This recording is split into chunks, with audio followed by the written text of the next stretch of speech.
Ganda-ganda ng suot ko, wala akong kasama, pero parang gusto ko ng date dito sa UST. Saan ba maganda? Based sa program namin, parang St. Peter. Ay, parang iba na sa isip ko eh. Hey guys, what is up? It is none other than your hashtag Wang and only Cody Wang, at nagbabalik tayo saan pa ba kundi sa streak, ang laro susubok sa inyong pagkatumasino, at kasama natin ngayon si Lian from Faculty of Pharmacy.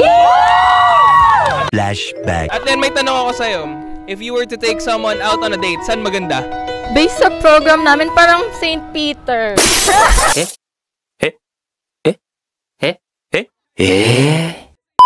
Actually, nasa isip ko ngayon ang topic natin for today, which is the UST Museum. Iano ko na sa inyo ang rules na streak. A streak of 5 correct answers and you may get a chance to win our prize for today. Ano kaya ang prize natin? A 250 gift voucher from Tiger Sugar! Ayan! So, papalapit ko na to sa'yo. Joke lang, mamaya. Oh, diwag na. Are you ready? Yes! Ayan! Ready sila, kaya let's start off with question number 1. In what year was the UST Museum formally established? 1869. 1869! That is correct! Question number 2. The UST Museum was named Gabinete de Fish Strulalu. Oh, we did it! That's my opinion! Sino yun? True daw po. Ba't daw? Dapat ikaw yung ano eh. Dapat ikaw yung sure. True po. True. Wait a minute. Paano kung mali? True is correct! Ayan, may energy sila. Kaya nga mag-move on na tayo sa third question natin, which is the UST Museum Zoological Collection. Part of its natural history exhibit is historically significant dahil... Bakit kaya significant? Ay, parang alam na nila yung sagot eh. Sige, ano ang final answer natin? Oldest zoological.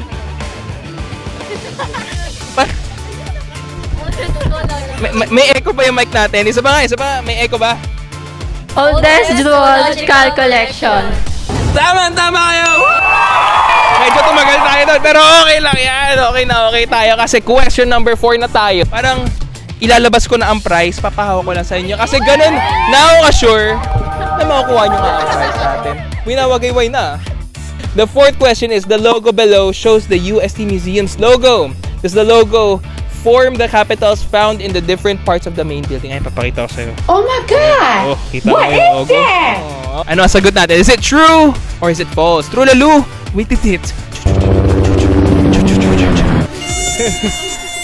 Ang dadami sa... Nabahala na ako. What is your final answer? True, Lalu. Through the fire. True, Lalu is correct! At nandito na tayo sa final part ng laro natin dito sa Streak, ang ating bagong segment, which is Streak Fast Talk. So, number 1, what building currently houses the UST Museum?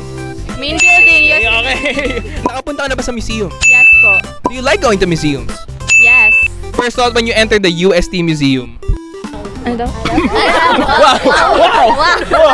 Oh, sige, recreation ng reaction mo. Wow. Wow. Ano ang pinaka-memorable na nakita mo sa museum? Sa science, yung mga oldest. Wow! Dapitan o Naval? Dapitan. Name one building in UST. Main building. Ulit. O sige, Espanya o Lacson? Espanya. What is the official mascot of UST? Rolling Tigers. Yes! At bakit ikaw ang winner ng episode natin ng Streak ngayong araw? Kasi we're from Faculty of Pharmacy.